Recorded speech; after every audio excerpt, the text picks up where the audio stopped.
Cancer ہمیشہ سے ہی انسانوں کے لیے ایک مہلک مرض رہا ہے اور کافی سارے انسان ہر سال کینسر کی وجہ سے لقمۂ اجل بن جاتے ہیں۔ کینسر کے اندر جو سب سے بڑا مسئلہ ہے وہ اس کی تشخیص ہے۔ کافی سارے لوگ جو ہیں وہ کینسر کی تشخیص کے لیے مختلف جگہوں کا دورہ کرنے کے بعد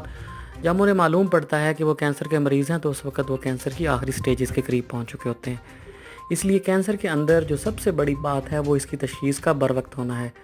اسی بنا پر خون کا ایک نیا ٹیسٹ ہے اس کو وضع کیا گیا ہے، اور اس ٹیسٹ کی سب سے بڑی خوبی یہ ہے کہ یہ 20 اقسام کے کینسر کی شناخت بآسانی کر سکتا ہے۔ یہ ٹیسٹ گرل انکارپوریٹڈ کمپنی نے وضع کیا ہے اور اس کی آزمائشی طور پہ سب سے پہلی ریسرچ جو ہے وہ ہارورڈ یونیورسٹی کے اندر سٹارٹ ہو چکی ہے۔ ناظرین، کینسر کا پتہ ہمارے جینز میں موجود کچھ جینز کے کھلنے اور بند ہونے سے معلوم کیا جا سکتا ہے، اور یہ ٹیسٹ میتھائل گروپس کو شناخت کر کے ان جینز کے کھلنے اور بند ہونے کے عمل کو بآسانی معلوم کر سکتا ہے، اور یہ بھی بتا سکتا ہے کہ کس انسان کے اندر کینسر جو ہے وہ شروع ہو چکا ہے یا کینسر شروع ہونے کی سٹیجز بہت قریب ہیں۔ ناظرین، کینسر کے اس آزمائشی ٹیسٹ کو 3600 لوگوں پر ٹیسٹ کیا گیا اور حیرانگی کے حد تک 99% لوگوں کے اندر کینسر کی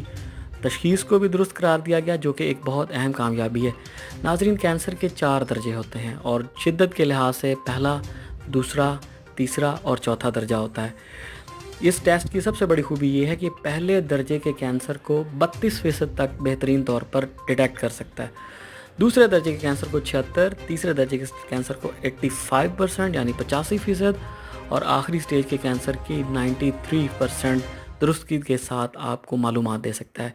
ناظرین، اس ٹیسٹ کے آنے کے بعد اب بآسانی چھاتی، گردن، پھیپھڑے، خون، لبلبے، پتے اور مثانے کے کینسر کی درست شناخت کی جا سکے گی، جو کہ ایک سائنس کی دنیا میں بہت بڑی ترقی اور کامیابی ہے۔